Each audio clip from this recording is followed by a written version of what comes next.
start now. Thank you very much. Okay, Noam, Haatzmaut, Sameach, everyone. For those who are not familiar, what we do every year is on Yom HaSvot here. I give over a form of the Drasha that I give on Shabbat. Before this one in the shul in Menorah HaMaor, this in the shul it's an hour and a half. This is a little bit less than an hour, so I can't do everything. But the basic idea is the same. Every year we put together a different pamphlet, and it has two parts. First part is we take a theme connected to Eretz Yisrael, Medinat Yisrael, and analyze it to try to make sense of this whole situation. And the second half is a reflection on the past year to see our brachot, how we progressed as a nation, both spiritually and physically. So this year, the title is A Match Made in Heaven. Now, everyone knows one person on the front cover. That's Herzl. Anyone know the name of the second person? So you've driven on roads named after him, but you may not know who it is. Rav Reines. Early 1900s. He used to live on that street. There you go. So you lived on his street, and now you get to meet him. Now you get to meet him. So Rav Reines, all the Gedolim, early 1900s, need to figure out what are we going to do.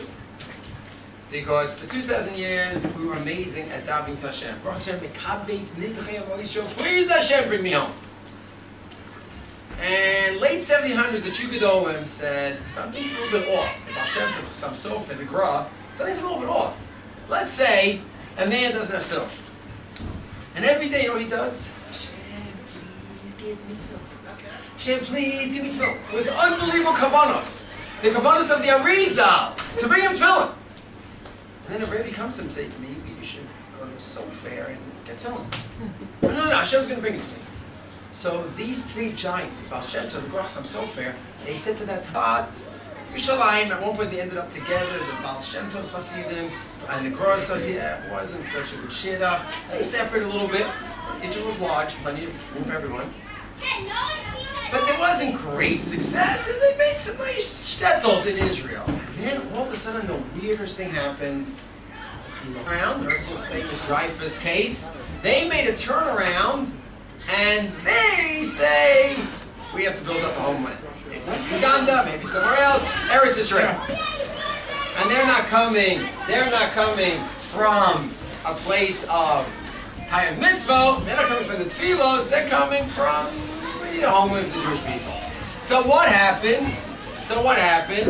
They're getting powerful. They are wildly successful moving things along, more successful than the Frum.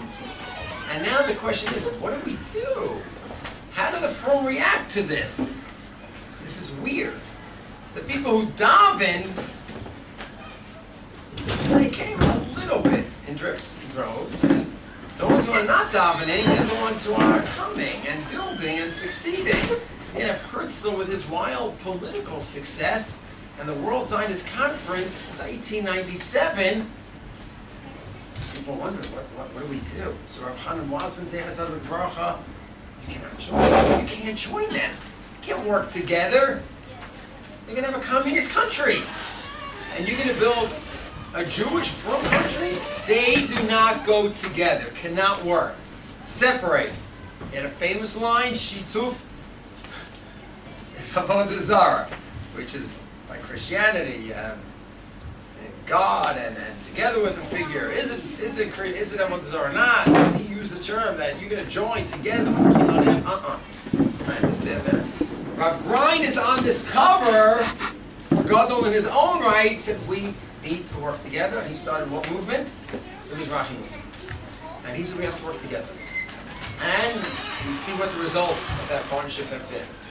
So here, every year we take up a few shilas, take up a few questions, and if you look at the index, on the next page, introduction, the purpose of the booklet. The purpose of this booklet is not to go through in 50 minutes, obviously. It's 56 pages and some graphs and a lot of details. It's to go ahead and enjoy. Today, So you know what you're celebrating, and in addition to that, if you ever have a moment where you're having a tough day in Eretz Israel, it's not going so well, and if some horrible words come to your mind, don't ever say them in front of me. Welcome to Israel. Don't say that to me. I think it's a disgusting line. Yes, in America, there's no bureaucracy. Nothing ever goes wrong there. South Africa, everything is smooth. Always having electricity when we want. Thank you very much, Mr. Bear, for the confirmation. The few hours a day that you have electricity, everything's just great. Only in Israel, you have bureaucratic problems, this and that. Red tape's only here. It's matzah. It sounds like Meraglim to me. So don't ever use that to welcome to Israel. It's such a defunct, such a horrible country. It's not true. It's mamish Meraglim type of line. There's issues and challenges, for sure. So when you're ever having a day with some challenges, open this up and see the bracha. That's what the booklet is for, not to go through now. Now we can just do a quick overview. I'm going to send out to the school list. I'll send this out, and if you download it, when you hit any of these topics, it automatically goes to the pages. Don't be impressed. I'm a high-tech guy. My daughter works at Intel.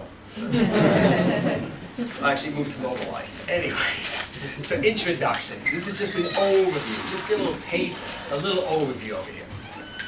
So the purpose of the booklet. Okay, so various approaches in not Israel. You have various approaches here. You have the Satmar approach.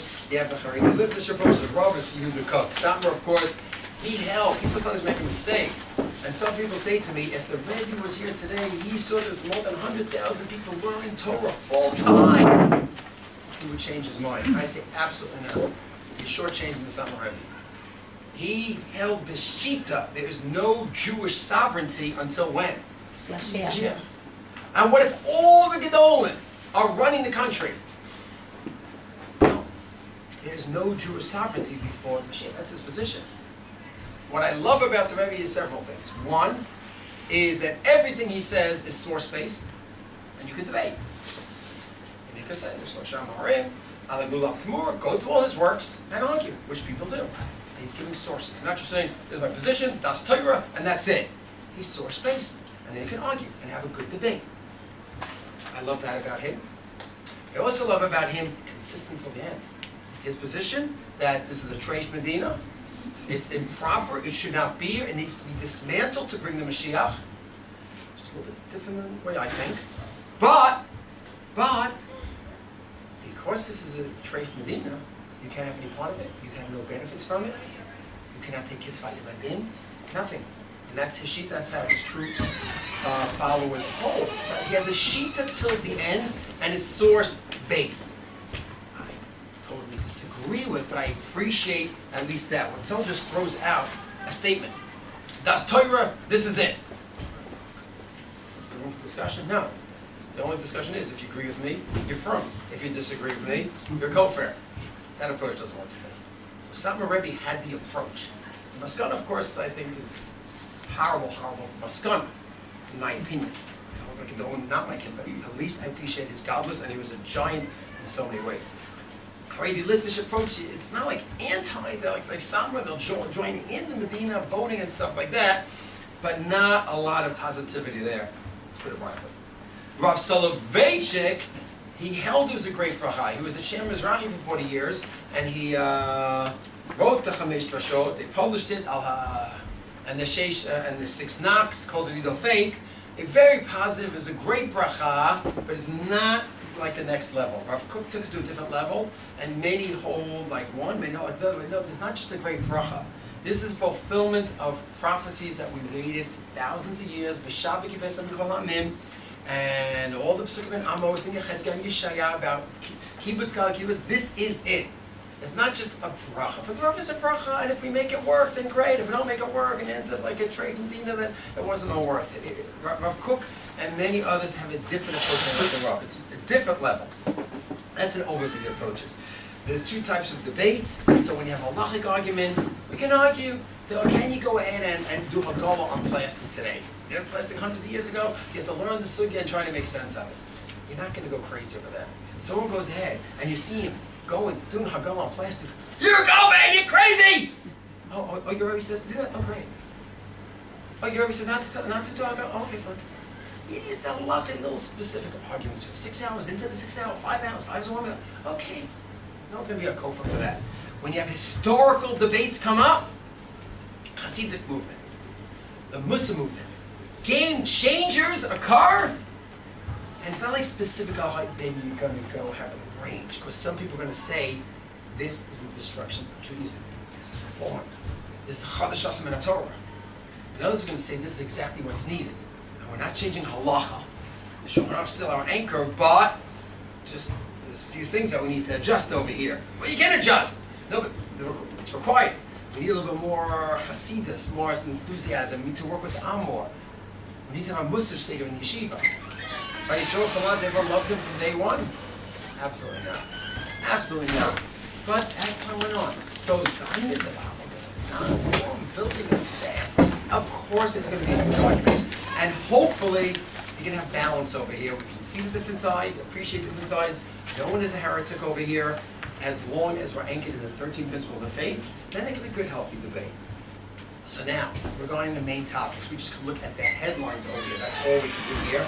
In 2, I don't know what happened to the pages on the bottom, but basically you have in 2A, welcome home with a question mark.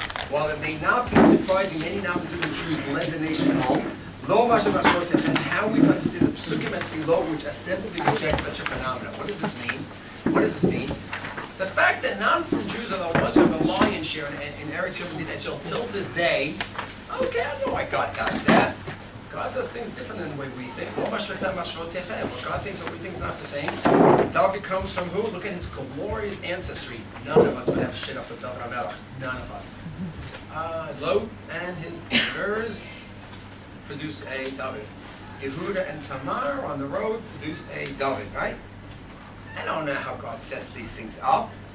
Lo mashvotai, mashvotechem, what God thinks, what I think is different. But when this open psukim, then we have to work with the psukim and the sources. Vataki ha'aretz etchem, what does that mean? That God vomits out, this land vomits out sinners. Vomits out sinners. Right? That's psukim. We just read it. Achremos. So wait a minute. The sinners, the sinners who've caused us to be thrown out, now who's building up? And who are you embracing? Those same people. Something does make, you have to answer up that question. That's just like, oh, God decided. Well, yeah, no, but God also decided to write that pasuk. You need to work with the psukim. When something just sounds weird and not intuitive, that's fine.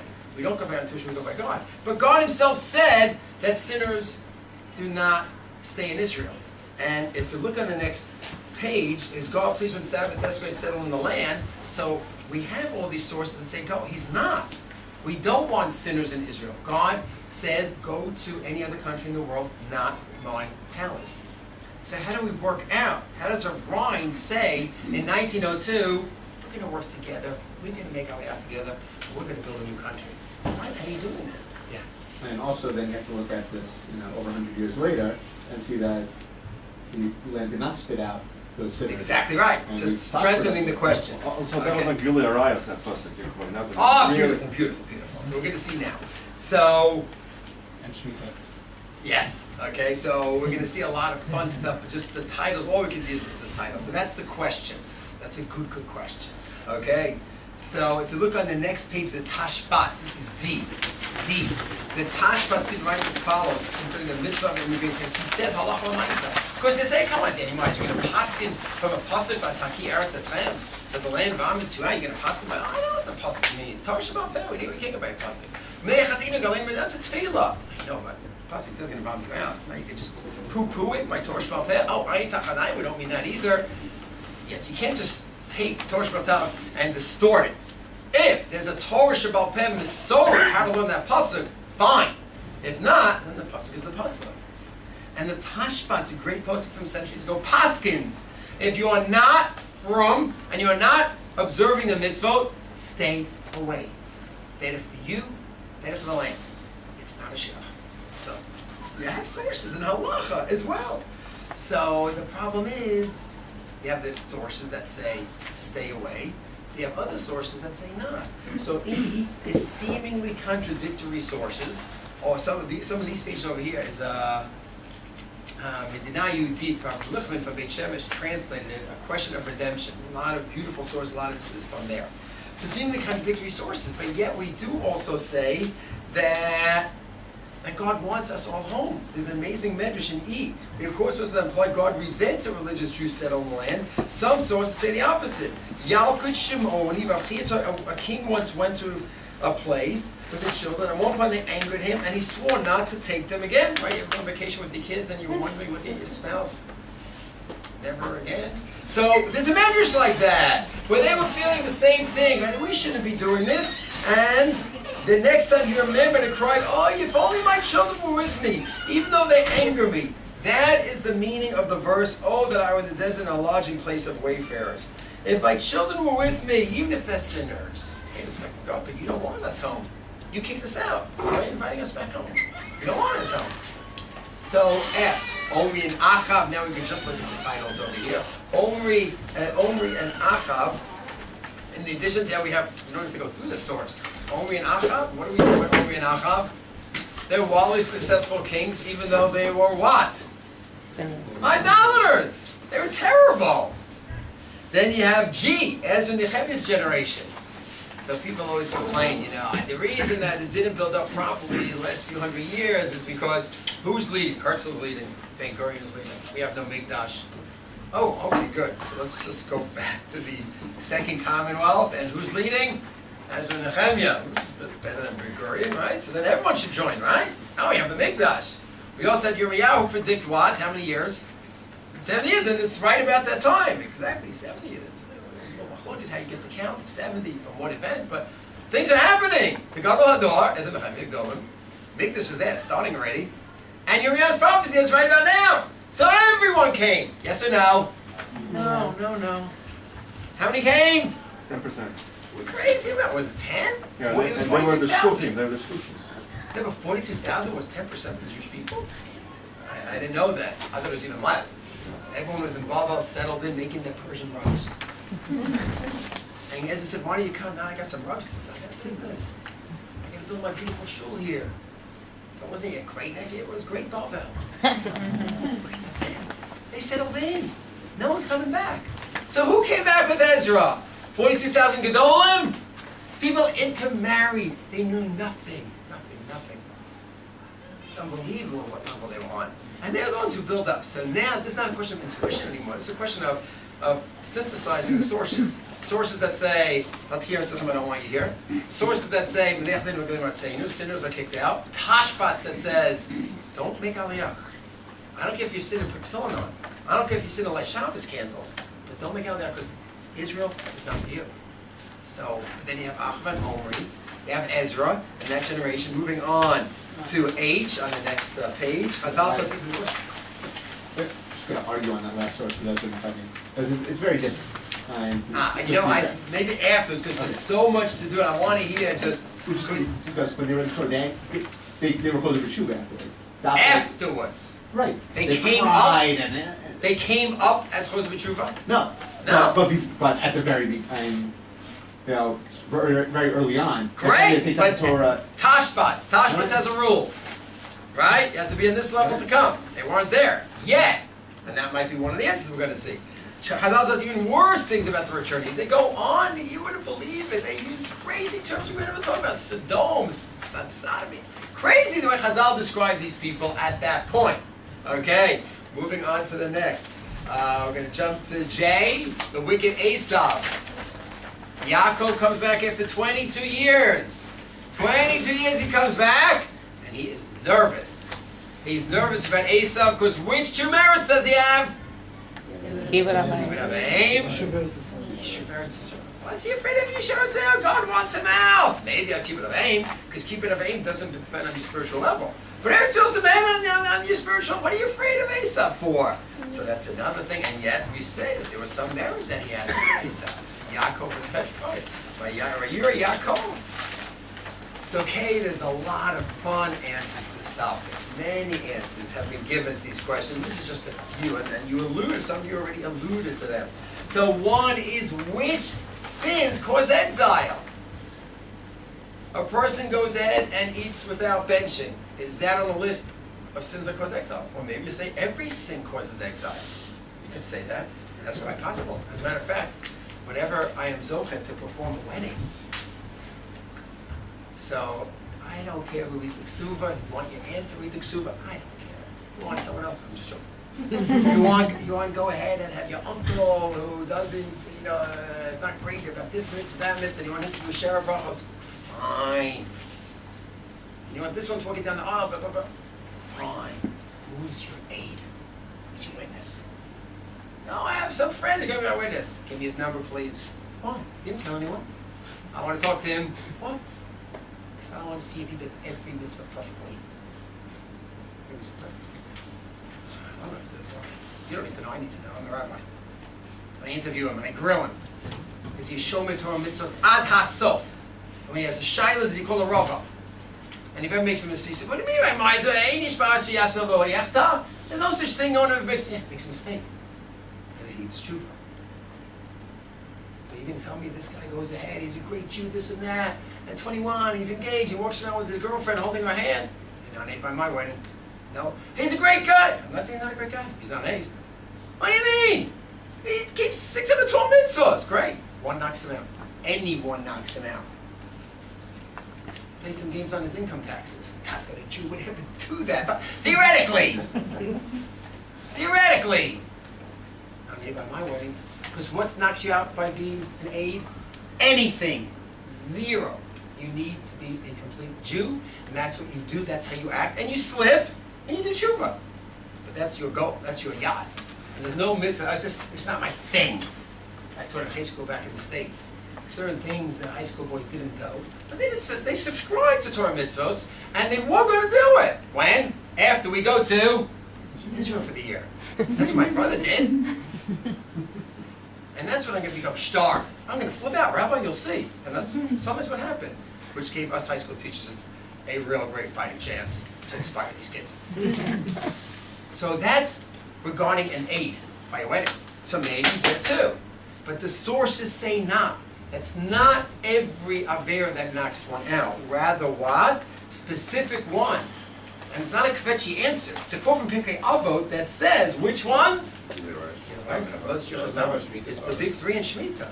Oh, okay, so now we have to analyze and see, wait, the people that came back, now the big three, did they keep? They didn't keep. In Shemitah, there's a het mechira, the land was sold, so they didn't even know it, but maybe they were observing Shemitah without even realizing it. Okay, so you can look into, that's a nice approach to look into, not simple why, because you look on two, the next answer, because in Ezra's aliyah, was everyone perfect with all those four?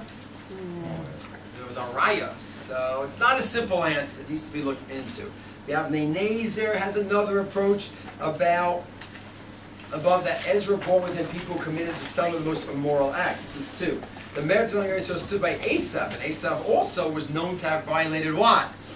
All three. So that's a challenging issue that needs to be analyzed. So Avnei Nezer, Esav says, here in submission to his righteous father Yitzchak is what stood him in good stead. So now we're trying a new approach that maybe it's not black and white. You can have Aveiro, and those can cause you to be exiled. You may have some merits. And maybe those merits could outweigh the sins. And that needs to be analyzed. So it's not black and white, which many things in Yadud are not black and white. Very often things are gray. People don't always like that, but yeah, you have to, it's more common, it's complex.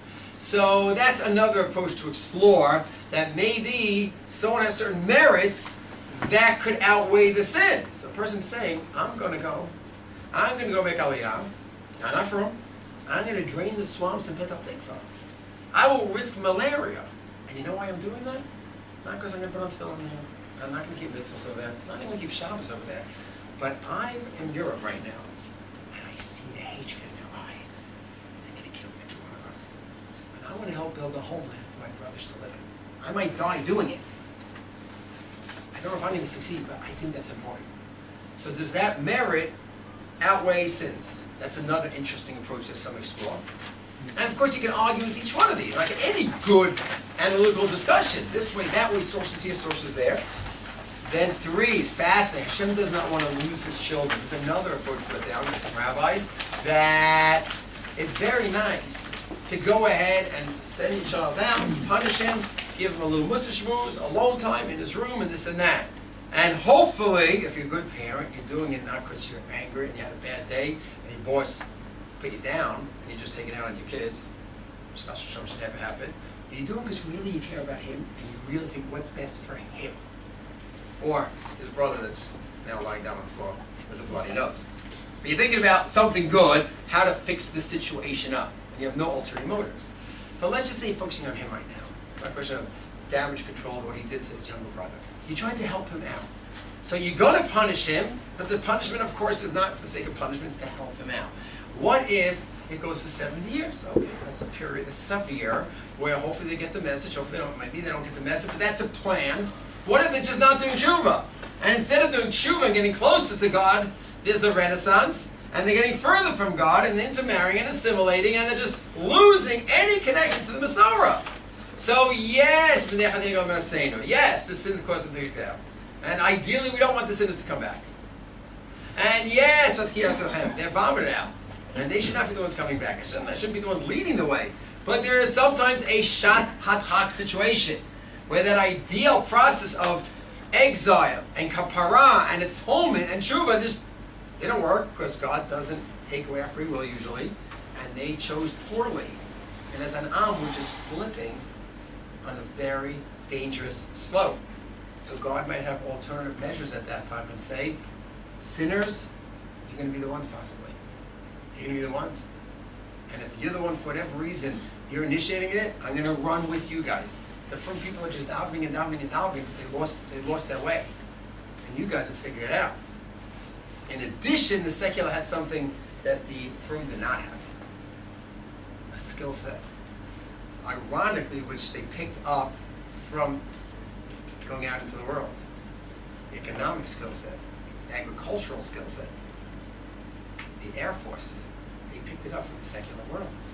So it's wild how things develop. Political. Russell went to school. His pen, his ability to write, and he developed in that way. And he's able to change, with his pen, he was able to change the world. That frum people did not have that skill set. So it's ironic how the people that were almost lost to Judaism, because they went out into the world, they picked up skills that the frum did not have. And when they made that change, we went a day in our lives to the Jewish land. It was wacky what happened. So, but lo machshmatai, that's a question of God's ways. What we need to answer is when God says one thing, and ostensibly there's an apparent contradiction. That's what we need to answer. So those are some of the answers. Okay? Self-sacrifice for the land. And then some want to say, like you mentioned, we are number 5, we're confident that they will repent. And so that's another approach as well, that if there's a talech where eventually there's going to be a repentance movement, maybe. So there's some answers to deal with it. And there's more answers, but the main thing is we're just analyzing the contradiction. Those sources that say sinners cannot come back, certainly cannot build up the country, and those sources that say what? Well, that they do build up, and then you have the facts on the ground that they built it up. Till this day, the lion's share is a non-form in terms of the technical, the high-tech, the agricultural. Torah, obviously, that's the monopolized by the Torah world, Baruch Hashem, and hopefully going to spread further.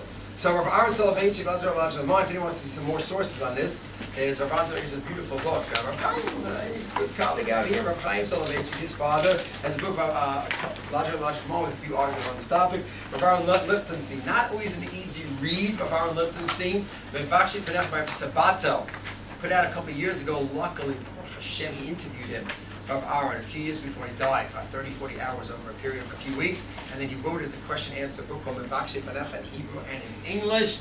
Anyone wants to get an understanding of Rav Aaron in words that you could understand, because Sabato put into his Hebrew and the translation. So it's down to our level. The mere mortal can actually read Rav Aaron Lichtenstein and understand it. Of Eli Sadan, he started 30 years ago in Mechinah Ketan Tzva'it.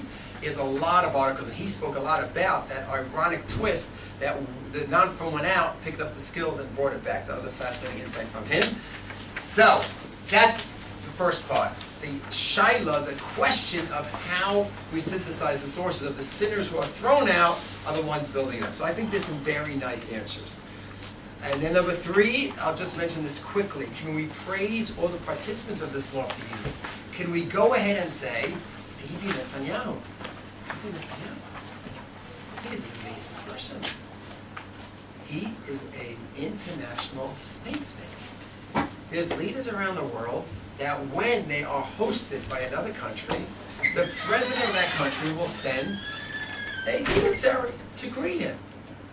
There's a few leaders of the world that who goes to greet? Who? The president. And one of those leaders that has been zocha to that is whom? Our Bibi. And we've reached new heights under his leadership, economic. We're just leaders, as we're going to see in the second half in a few moments. We're leaders in so many areas, and he has a chilek in that. And his ability to somehow navigate an Israeli democracy where we all have chutzpah, we all know how to run the country, and what does Bibi know? And he can navigate and be the longest running prime minister. He's got skills. And he's now in touch. He's rebuilding relations with Africa, where Zionism is racism, and he's now redoing that. And he's rebuilding relations with whom? The most incredible surprises with which nations? All our neighbors. Arab neighbors. Some officially, some unofficially. Begin broke the ice, and we can debate Begin forever. Him and Sadat in that incredible relationship. We have spent time just reading books just on that topic alone, Begin and Sadat, and what they did to the Mideast. You can like it, not like it, however you want to go with that. But he's not just taking it to what Begin dreamed of. Begin and Sadat wanted to just change the whole Mideast, but things didn't happen that way. Sadat was killed, and Begin unfortunately just fell out. Just said, I have no more strength, and he just ran away. Something happened to him. But Bibi's continuing that and working relationships. Can I go ahead and say what I just said? Some might say that Danny Myers, you just violated an Isser or Oraita. Yeah? You know which one? Right here. Hanufa. Flattering. You say I'm not flattering him. Flattering means when I go, hey Bibi, you don't put on tefillin every day. No big deal. You just had a shrimp sandwich. No big deal. I don't know if he eats shrimp. I should say, I don't know what he eats. But it's no big deal because you do so many good things to Jewish people. You poo-poo it. That's flattery. I praise the things he does. That's not flattery. So this is a great halachic topic, which we can't properly go through now. But I'll give you just an overview. And it's not only a Zionist question. It's not only Medina Yisrael. It's any non-frum Jew. Can you go ahead and praise him? Just over here it happens so much because this partnership that Rav Reines dreamed about over 100 years ago, in my opinion, the partnership succeeded wildly beyond anyone's dreams. And the lion's share of this partnership from the physical standpoint of the non-frum Jews. So we praise them and thank them. And we talk about the Chayalim that gave up their lives for us. Or they are most of them every day by every checkpoint, risking their lives for us. And we praise them, praise them, praise them, praise them, praise them. So it's just more natural here. So there is an Issa from the Torah Hanufa. It's Sifri. Ramban holds to be listening to Taryag. It's wild stuff. And what does it mean exactly? So there's some great sources here. I'll just give you the overview, and then we have to go to the brachot of this year. So you have Chanufal Drasha Umechirad. It's from Eliezer Melamed. He's the Rashi of Har Bracha. His father's Razalman Melamed from Beit El. And he has some nice articles on the topic that for your reading pleasure. Shari Tshuva Rabbeinu Yonah is very machmir.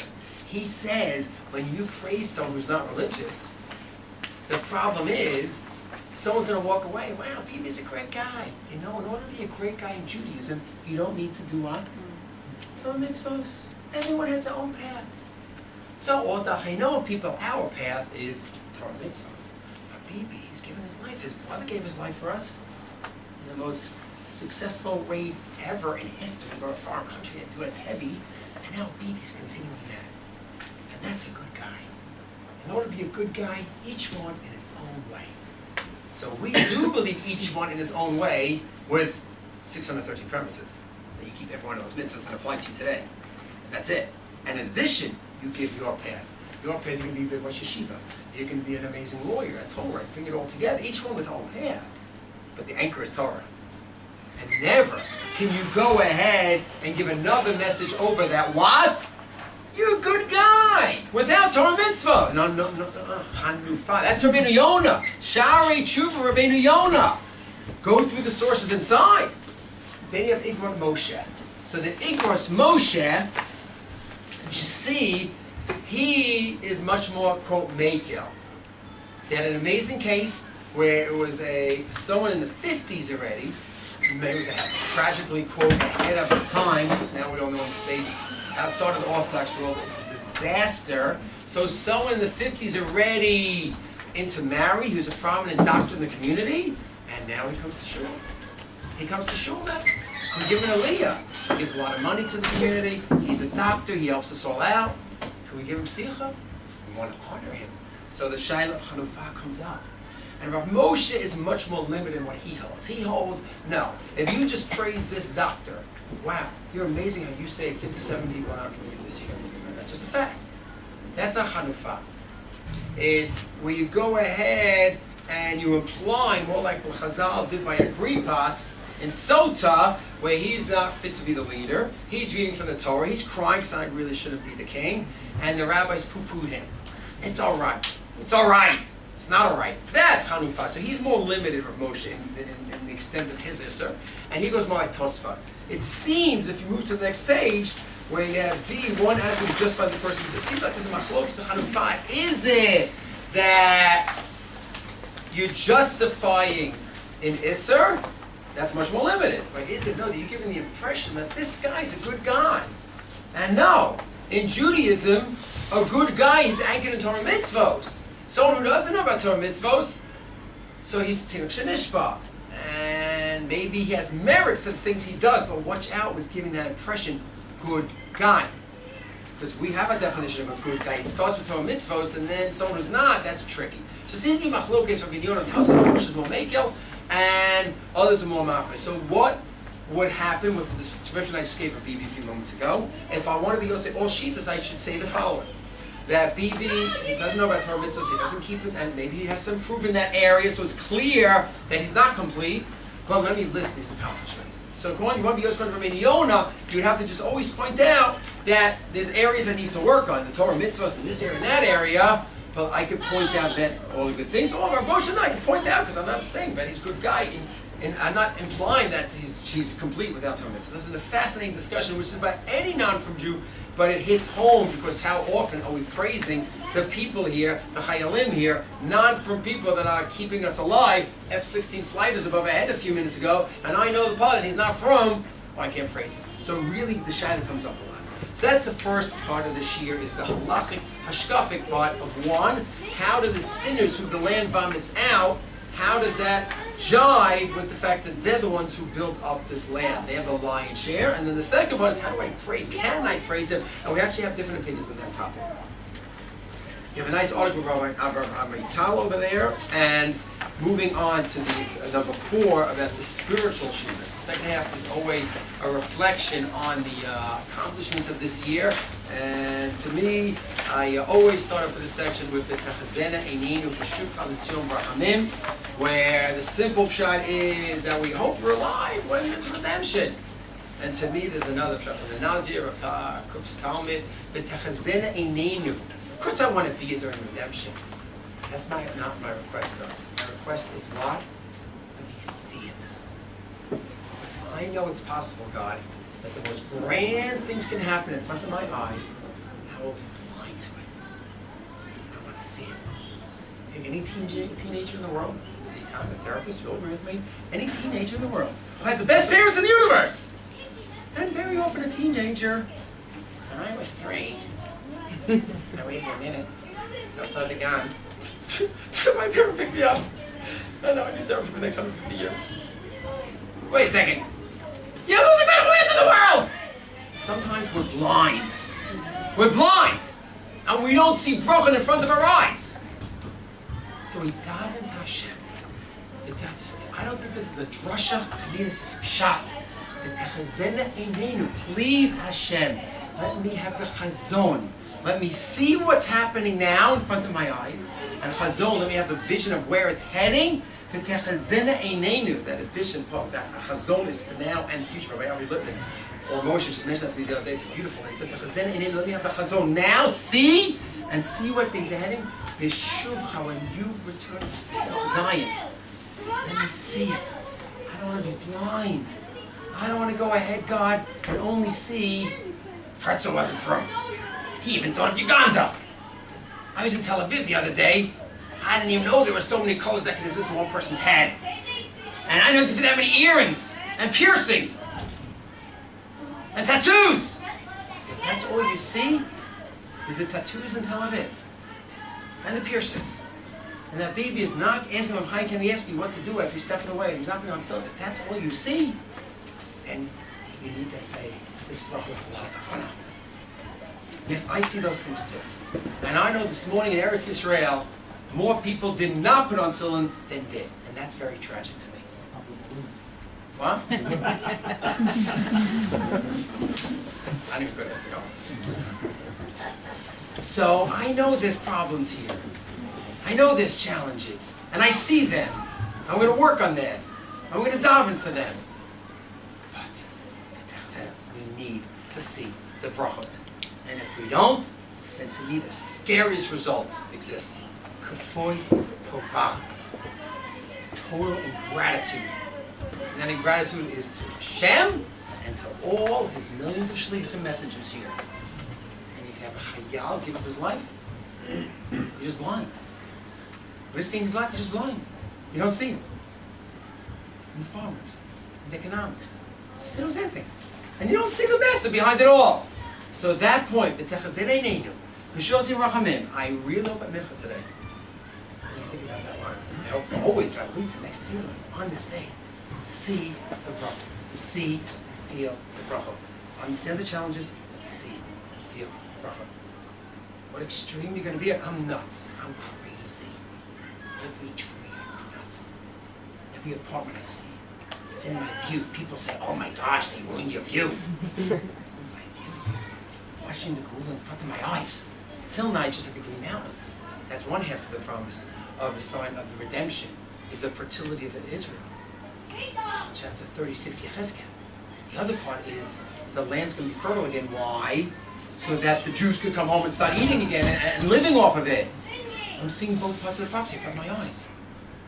There's dust on my car when I get up in the morning from the buildings that I cross. I don't see dust. I see the redemption. God answered me because I say this prophet a lot of kavanah. So you want to be next year like Danny Marius all year long? That's your choice. At least today you have to have that. So here's some of the brachos. Let's just see the titles. Torah learning. The numbers of Torah learning is sick. 100,000 people learning full time. 60 has the yeshivas. 20 yeshiva in the Datilumi world. 1,500 kolas in the yeshivish world. We never had these numbers. And it's not despite the Medina, it is because of the Medina. And the kola system set up by whom, of course? Chazon Ish and David Ben Gurion. Did either one of them ever think it was going to result in this? No. But that's where we're at. Is it so simple? Everyone agrees that there's such a thing called kola. Lichtenstein, Gush, Kibbutz, everyone has kolas. Why? Everyone has kolas. Everyone rejected the Rambam. The Rambam did not want a kola system. A person does not earn money from sitting and learning. That's the Rambam's simple pshat, even though he has another statement in the Shemitah V'Yovel. Simple pshat is he would not accept the kola system. But we all have not gone with him. We've gone with Kesef Misri, Yosef Karo, and the Ramah, who seems to know you can learn. Machlokas in Eretz Yisrael today is, should it be for life? Many yeshivish world goes that way. No, if you can sit and learn for 20, 30, 40, that's it. And others say, no, learn 5, 6, 7, 8, 9, 10 years, and then go serve Klal Yisrael. It's machlokas. The idea of full-time learning, we've all embraced that, and it's crazy. It's unbelievable. And when we talk about accomplishments of a state, we can't just be that physical we have accomplished, we want the spiritual, and of course learning is the source of everything. Once you're learning, you're doing the mitzvahs, you're going to know how to act, and hopefully, at least that's the dream. So that's a lot of amazing stuff over there. The next page, you see the Chaylim dancing, you have the Nacha Hared, and that's all based Yafa Talmud Torah and Derech Eretz, where full-time learning, if you go back to the Sri Klal Yisrael, it was not that way. That was a measure set up after the Holocaust, where we lost so much, and trying to push everyone to the Kollel world. Is that way it always was in history? It was not. Ask Rabbi Wine, ask anyone in history, it's not the way it was. What happened in Europe, what happened now, it's not the same numbers at all. But it was a measure, maybe all that had to be done that way, but the idea of having some kind of a balance where he's going to be a full-time learner, he's going to be a big Rav, he's going to be a Dayan, he's going to be a lawyer, he's going to be a doctor. That's how it was over the years, over the centuries in Eretz Klal Yisrael. And you have an amazing thing where people with a full-time learning system, And then it's opening up a bit, like, wait, maybe we need some kind of a shilug. So the Haatzmaut of Derech Eretz, Haredim Air Force article, it's a big article, not for now, but it's fascinating because in the article it's about many Sephardim joining that, and it talks about the difference between the Sephardic Haredi and Ashkenazic Litvish Haredi. We have Ravad Yosef, where he got definitely more in the Haredi world as he got on in age, but his original position of Medina Yisrael being the bracha, Gula, and that what he wrote, he never changed that. So Sephardic Haredi not the same. It talks about the headspace of each of the different groups, which is beautiful in general because painting in broad strokes is a disaster. We should never do that. Everyone is their own person. Every group, each group has to be looked at. Because that's a fascinating program they're working on now. And to try to have some kind of a balance. What that balance is, who should be, that's a long issue. Israel's political achievements. Now I'm just going to read the headlines over here, some of the achievements. Netanyahu again on the Times list of world's 100 most influential people. All these changes in the world. The New York Times comic last week was a disgrace. And it should be closed down. The New York Times. It's hard, except for Tuesday. That's when they have the Science Times. That's the only merit they have. The Science section that still brings me every week. Otherwise, it should be closed down. But the idea that Bibi's running Trump, it was despicable, but there's a lot going on there. Bibi's changing the world. And he's on the list. The only thing that's bad about the list is there's some disgusting person, I can't use his name. I just use his initials, B.O., that is on the list even more than Bibi. The one who threw us under the bus a few years ago as he finished his presidency off. He should go down with the New York Times. Israel opens embassy in Rwanda. History, which, if you know it's African history, it's been challenging historical history by Brazilian President, New Zealand MP is a Zionist. Just right now looking at the headlines. Honduras or Romania, everyone's like, now Trump sets things into motion. U.S. recognizes Israel's sovereignty in the Golan. Trump is going to go down in history like no one else in terms of the presidency. Hungary opens France. Israel's medical achievements, preventing strokes, accessibility, technical printer for human tissues. Now I'm just looking at the headlines. And the rest of the day and the rest of the week, just go through all these articles. They're amazing. Inspired robots, growing cells to kill cancer. How many times? Fast cancer diagnosis. How often is a cancer treatable? But the problem is it was just tracked down too late. Well, Israel's is stopping and working on that, tracking it early. Manufacturing set for human tumor lasers, age your immune system for longer life. Just unbelievable stuff that we're doing. Medical achievements is just crazy. World's 10th best hospital. That's crazy. Newsweek. Anyone knows Newsweek? The Gematria Newsweek is not Ohev Yisrael. It's not. And yet they rate Shiva Medical Teleshom top 10. It's crazy. Plant research for a healthier planet. Okay, some chesed that we've done in number 7. 8, Israel's eternal home. All the archaeological digs that are showing up, showing our history. And as shocking as it sounds, they're not finding Palestinian remnants. They didn't cover that yet. They're only showing the history of the Jewish people there, which is fascinating. World's longest Soul Cave, long Soul Cave where? You know where? Yam HaMelech. Sodom, Gomorrah, Eshet, what was that guy's name? Hello, right? 2,000-year Jewish village, that's fascinating stuff. Chesed to Israel's Gentile citizens and how we treat the Druze, how we deal with Arab and Druze. That's a super delicate topic, but it's a complex one. I can only say that 3 seconds. Those who say, yeah, just kick them all out, superficial, impossible, and not correct ethically. Someone out Gosh living a quiet life there, and will live with Israeli sovereignty, and is not going against it. No, the Torah said just kick them out. There's something called the Ger. Kosher. So those superficial lines, they don't speak to me. We have to deal with a complex situation. Tikkun Olam, this list is gorgeous. Go over this list about what we are doing to change the world. Okay, you're not going to read the headlines at this point. Just look at them. They're amazing. Economy and business in Ein. I jumped pages to 11. Economy and business in Ein Kemach, Ein Torah, obviously. And then look at the economic achievements. What's great over there is Ryanair, an Irish airline, and their business to Israel, which is great. I grew up in Bell Harbor. There's Jews and Irish. Ryan is a Jew, is an Irish name. The first government to pass BDS officially was whom? Ireland. Guess what? Your own people are going ahead and doing more because the more you try to stop your connection to the Jews and this and that, it's just going to go back in your face. F, G, H, just all the ways we contribute to the world is amazing. And it's a big, big list. Israel and the Nations is number 12. caring for God's creatures, 14 kibbutz galiyot, that's part of the promises in all the Nevi'im. Unfortunately, no one reads Nevi'im anymore. Everyone knows Gemara. You have people who know Shas by heart, but won't know a word of Navi. So they don't know that there's hundreds of psukim about ingathering and exile. Ingathering and exile. When you say to someone, do you know, like, ingathering and exile, this is all predicted, and this is what's happening in front of God. I know that. They don't know anything about Tanakh. So just go through the statistics of the ingathering, the numbers of we have in Eretz Israel, science, technology, also incredible growth over there, and just an amazing list. I can't even go through that list. Healthy culture, and then Pompeo talking about Trump, that Trump is God's messenger to the Jewish people. It's just crazy. These are biblical proportions, miracles biblical that we are seeing. Then there's some really fun graphs, a new book that came out, Israel, the Island of Success. And you have graph after graph. We have to go through not only mention that we are the 8th most powerful country in the world. You have Russia, China, America, and Israel. It's sick. And it's not per capita. You say, oh, you're per capita with the most stuff. No, it's a gross figure. It's sick. You say, how do you get power? It's such a vague word. No, it's not. You have economic factors, military factors, agricultural factors, GNP. It's based on objective numbers. That's just crazy. So it's all there on those graphs. Those graphs are all taken from that book. Amazing stuff. Then, let's just wrap things up. Our last few precious moments. The soar among the heavens.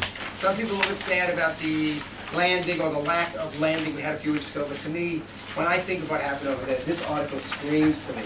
To say, it's in number 18, too late to save the lander, not too late to send back an epic selfie. The photo shows Drasha heading down to meet the pockmarked moon surface. Small country, big dreams. I just watched something, this is the bottom of that page by 18, out of the world. Something that has left me with a tear in my eye and a lump in my throat. Something that has stirred my soul and filled my heart. I've just watched a rocket land space from Cape Canaveral. This is no ordinary rocket. This is the first privately built lunar space that will head to the moon. Not only is it the first privately built lunar space, it's the first Israeli space. It's called Drasha. It's the first word in the Torah, the Jewish oldest, most precious possession. And we have on this our Torah Israeli songs, drawings by children. I look at this magnificent feat of engineering. I cannot help but gaze with the eyes of a small child, filled with wonder. Sometimes people say the era of miracles has ended. And I look at this little country, I look at my people, I look at what they've achieved, and still do. I know, I'm convinced more than ever, the era of miracles has not ended, indeed continues unabated. So true. There's so many countries that are against Israel every day because more resolutions. All around are anti-Semitism. It leaves many of us feeling emotionally vulnerable. A little over 70 years ago, we are broken people whose ashes were spread on different places, piles of soot, consumed by the hatred of those around us, but not defeated. We are empty but not defeated. For we're still alive, maybe barely, maybe weakly, but alive. Air still fills our lungs and our flame has not been extinguished. And from those ashes of despair we rose again, as we always have and we always must. Slowly we reclaimed our ancient homeland. Slowly we began to return, and slowly battered bodies began to repair themselves. We reclaimed our dignity, we reclaimed our honor. Enemies came at us, threatened to wipe us out. We grew stronger, not just survive, thrive. Nations arose once more. Poor countries strung into for life's support fought on against odds, defying the laws of history itself. Defeat's not part of our story. Those words, 1,000 years ago, were still right in our hearts. The words of God that said, a shepherd stood alone in the world, I'll make you a great nation. Today, while the enemies launch rockets to kill, we launch rockets to explore. While they look for ways to destroy the world, we look for ways to visit new worlds. While they look for ways to make life miserable for us, we make one to make life better for everyone. I look at this rocket hurling to space aboard its ship of dreams. A ship built not of steel, but of hope. A ship built not of aluminum, but of aspirations. A living ship whose heart beats strongly, echoing around the world, a ship with a soul thousands of years old. And with a pride that cannot be measured, I look to the sky above, to the stars, to the worlds beyond ours. I look at where we have been, how far we've come. Beginning of time, there was darkness and there's light. Tonight, be one more light above us, one more star. A dawn for the flag of Israel, shining, glistening through beautiful heavens, the same heavens which Abraham once looked upon with hope and wonder. And the same heavens we've been looking upon tonight. So it's beautiful, beautiful. The next I don't even remember. You know, during the year I'm always collecting stuff, and I have hundreds of pages, and I clip it all down for the Drasha. Then finally, many of this went around us. I'm not going to read this next piece, but Alpert on his first election in '48. Many of you may have seen it, right? So I'm not going to read that. About how he describes there's a chut coming from Haatzmaut and just finishing off the Holocaust. We were wiped out, and we could go ahead and be part of a democratic society. Imperfect, but we have rights, and we could choose who's going to be our leader, and hopefully make a change in this direction. As he just describes it. At the booth reviews, I had the same feeling, but as I said, I am extreme, but at least, even if you're not those fits, just wow. I think we should read that. I can't finish up now because I want to finish with something else. To me, this is a full circle here we're taking. A full circle. You have Rav Yaakov Rines on the cover. And he decided in 1902, I'm joining Herzl. I know Rav Wasserman, a giant of giants, says we are not joining the Zionist movement, and Shituf is Avodah Zarah. There's no joining together. I am joining. We're going to work together. Now Rav Rines asked him, is this going to work? My guess would be, he says, oh, I don't know what's going to happen, but I think it's the right thing to do. So I quoted from the end. It's a little bit of history of Rav Rines and what he did, but then we move over to the last picture of Doron Perez. But Doron Perez, the head of his rabbi today. And he's rejuvenating the movement. And he wrote his own Dayenu. His own Dayenu. First he talks about Israel is a greater miracle than the Exodus or not, and he talks about certain things over here. The fact that this kibbutz Galiot that we never had before, and different languages and cultures coming together is crazy. And we'll finish off with his own Dayenu. Where he says Dayenu means that not like, oh, we're enough. Enough for what? God takes us out, we're by Yam Suf, and it's not crossing, Egypt is about to kill us. Dayenu. I'm about to die. Dayenu. It's Dayenu. No, it's enough to do what? Thank you, Hashem. For the Dam and the Sfadeh and the Kingdom. Thank you. Where I'm heading, I don't know. We're not there yet. But thank you for what we have so far. So we'll finish off with his Dayenu about today. If God had helped us be victorious, last page, be victorious in the War of Independence, but we would not have succeeded in building a viable country, Dayenu. Thank you. If God helped us build a viable country, not brought it back hundreds of thousands of Jews from Sephardic and Mennonite backgrounds, Dayenu. If God had followed us to win the 6-day war, but not given us Hebron, Beit El, Shiloh, Dayenu. God gave us Hebron, Beit El, Shiloh, but not returning Yerushalayim, Dayenu. He forgave us to live at the old city, but not allowed us to rebuild the rooms, Dayenu. If He allowed us to rebuild the city, but not Jerusalem, and make it the biggest capital for 800,000 people, Dayenu. Thank you just for that. If God made Jerusalem Israel's largest city with a population of 1,000, but not allowed us to live with dignity and secure borders, Dayenu. If He allowed us secure borders, but not created a strong and sustainable economy, Dayenu. If He built for us a strong economy, but not integrated the egos from almost 100 countries, Dayenu. If He gathered from 100 countries, but not allowed us to rebuild the Torah world, with over 100,000 men who studying full-time Torah, Dayenu. If He rebuilt the yeshiva and Torah world, but not produced so many outstanding Torah scholars and leaders, Dayenu. If He produced so many outstanding Torah scholars and leaders, but not opened the gates of freedom to the oppressed Russian, Ethiopian Jews, Dayenu. Friday night, I had some fellow Alex, Shlomo's friend from the dog park, a Russian Jew, and not from, he's at my house, and he goes ahead, and we're talking, he's a little younger than me, and wait, I was at the rallies, Student Strong for Soviet Jewry in the 70s, with a picture of Mendelovitz and a picture of Sharansky. 1, 2, 3, 4, open up the iron door, 5, 6, 7, 8, we're not going to wait, and make Hanas itself organize those rallies. And who was on the other side in Russia? Who? Alex. And he didn't even know what protesting, he didn't know what was going on. He was living his Russian life. Oh my gosh, and here we are at the Friday night table. It's crazy. It's crazy. Dayenu. Thank you, Hashem. If God opened the gates of freedom to the oppressed Russian and Ethiopian Jews, but now made Israel the country with the largest amount of Jews for the first time in over 2,500 years. Dayenu. You know what's Haatzmaut? Time to say Dayenu. We're not blind that we're not there yet. We have plenty of things to work on, but there's so much to say Dayenu and thank Hashem. Yes, Hashem, we should say Dayenu for all that we have. It's Hashem, we should just keep moving on.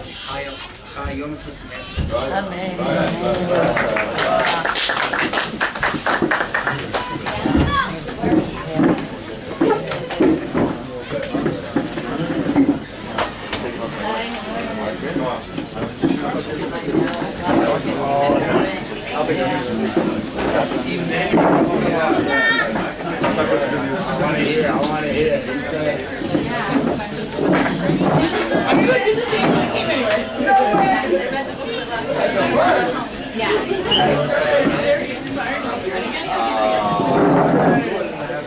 Say, uncle? How are you? How's it going? I'm great. I think I was recording this. Am I supposed to stop this? I did record it.